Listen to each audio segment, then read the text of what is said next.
Hi, this is Yvon Prehn, and this video is our first in a series of videos on typography.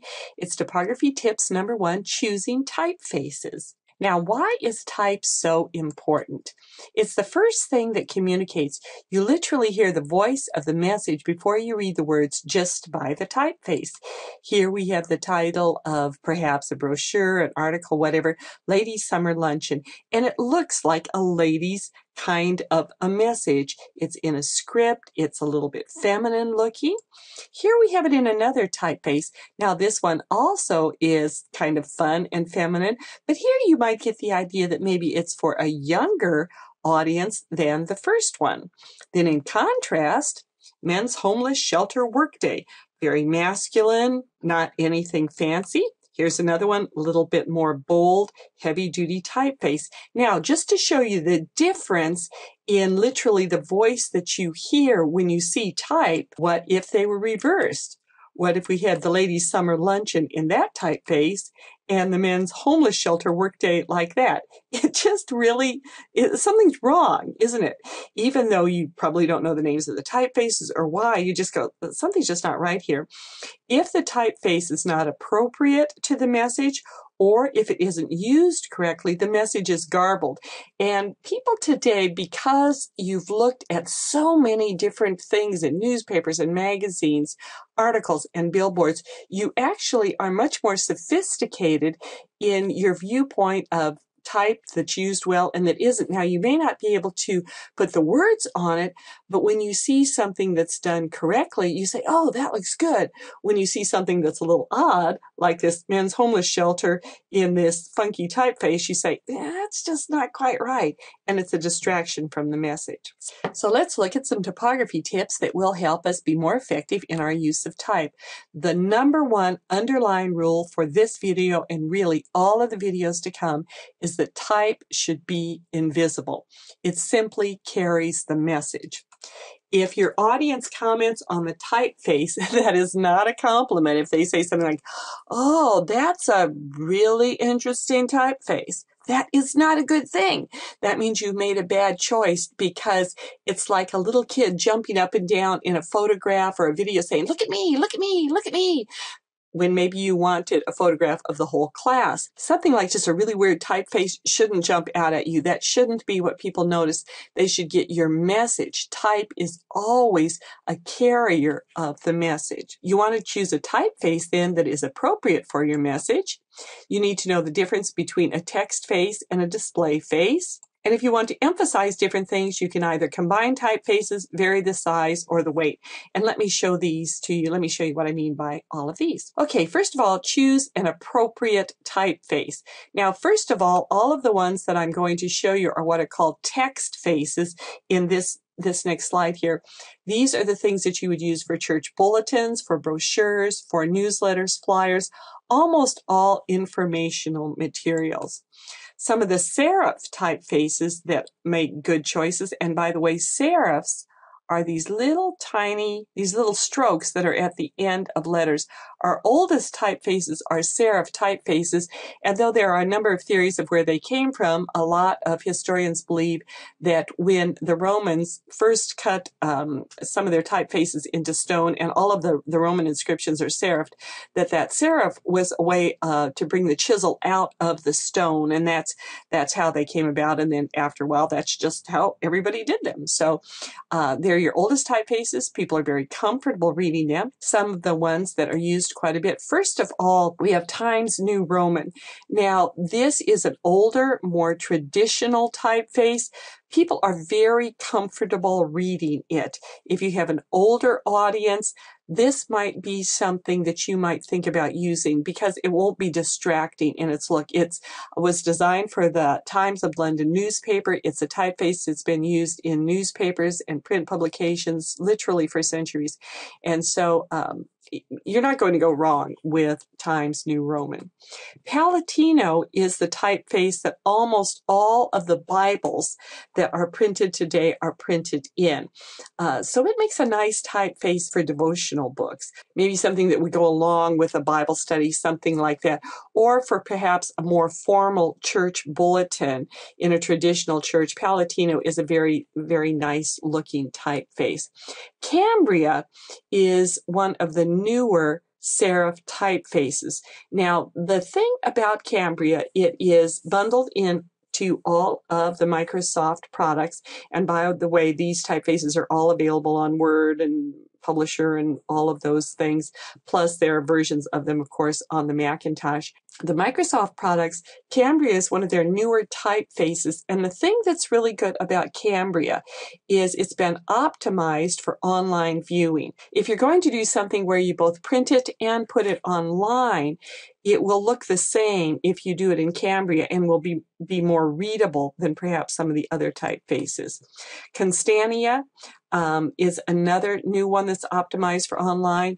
It's a little bit more open, which would tend to make it somewhat easier to read, perhaps. For some reason, I just don't use it a whole lot. I don't know why, I just don't. In your sans serif typefaces, here you have the number one typeface, and this is probably the typeface that is used the most today. This is Calibri. It is the default Microsoft typeface. It replaced Times New Roman several years ago when they came up with its very modern typeface.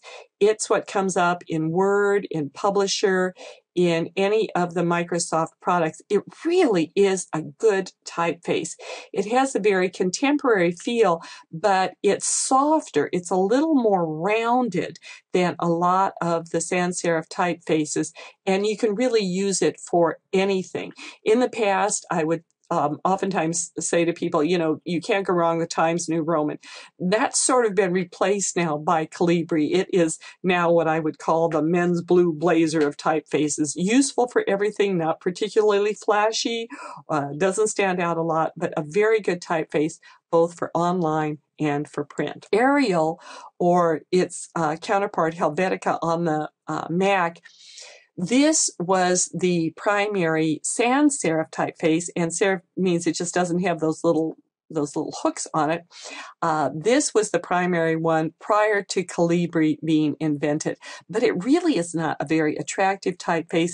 It's quite wide. It takes up a lot of space, so don't use it in text unless you have to.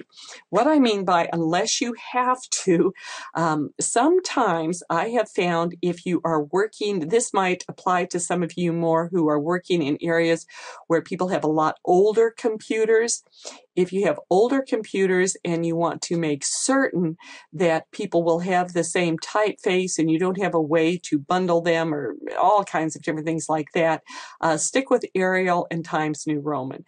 But if that's not the case, don't use it. Now, another sans serif one that I like quite a lot is Franklin Gothic. Gothic is just another term for sans serif. This typeface has been around for quite some time. It's not quite as soft and friendly as Calibri, but it is used in everything from contemporary magazines to Lady Gaga just had an album cover with Franklin Gothic. So it's got a lot of uses. I've used it in a number of books that I've written just because I like how it reads. It just, to me, has a very contemporary look. It's easy to read, and I like it quite a bit. So any of these faces here with special emphasis on, in my opinion, Calibri and Franklin Gothic really make good-looking contemporary text documents today. Let's just look at some of them in text, John 3:16. Here's what it looks like in Calibri. Very easy to read, very clear, very clean. Here it is in Cambria. Here, if you had perhaps a more traditional congregation, you might want the serif look. If you have a more contemporary one, the sans serif works quite well. Here it is in Franklin Gothic book. Once again, I personally just really like this typeface. It's a little, you might say, stronger than Calibri. See how Calibri is a little more rounded and softer? This one maybe a little bit more forceful. I just like it. But again, some of that is very subjective. And then finally, here we have Times New Roman. I think you can see by comparing the different ones how this one really looks much more traditional. All of these are fine. All of them are great. You really couldn't go wrong with using any of them in any of your publications. Now, what you do not want to use in your running text are display faces. These are the typefaces that you would use for posters, for brochures, for flyers, for advertisements within publications, things like that. Anything goes so long as it goes with the message. What I mean by that is you can be wild and crazy with this, but only use them as headers and not text. Now, for example, here's one, Gill Sans Ultra Bold, very big, very bold. Don't miss this. Whatever, you have this big headline on a poster. Gill Sans Ultra Bold is great. Juice is another fun one. Youth group lock-in. You can tell it's kind of a youth-oriented thing. And this, I don't know if they did this on purpose, but their T makes kind of a great little cross sort of thing. A lot of youth groups like to use that.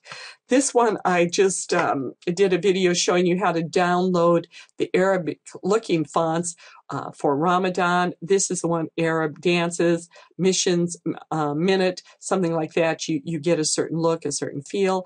And oldies but goodies, say you're going to do some night at the church, whatever. This is Magneto, and it's just a great sort of older 50s looking typeface. Now, when I say use them as headers, not text, that is so important, because if you use them all the way through, look at how hard it is to read. You just don't want to do that. It makes a great header, but not for text. Instead, you can use your display face for a header, but then have your text be, in this case, it's Calibri, and you see how the header kind of sets the style. It's catchy, but you could actually read the text. Now, this is dummy text. It's a Lorem Ipsum, and I have a little video that shows you how to download this. But you see the difference that it makes. And I see this mistake all the time, where people will choose a great display face for the header, but then they carry it through and you just can't read it. You get your mood, you set the tone with the header, but make sure that people can read your context. Once again, in review, just the type choice recommendations for text-heavy communications in print and online. Use Calibri or Cambria. Boring is good in typeface choice. Some people say, oh, they're kind of boring. That is okay. The message is what is primary.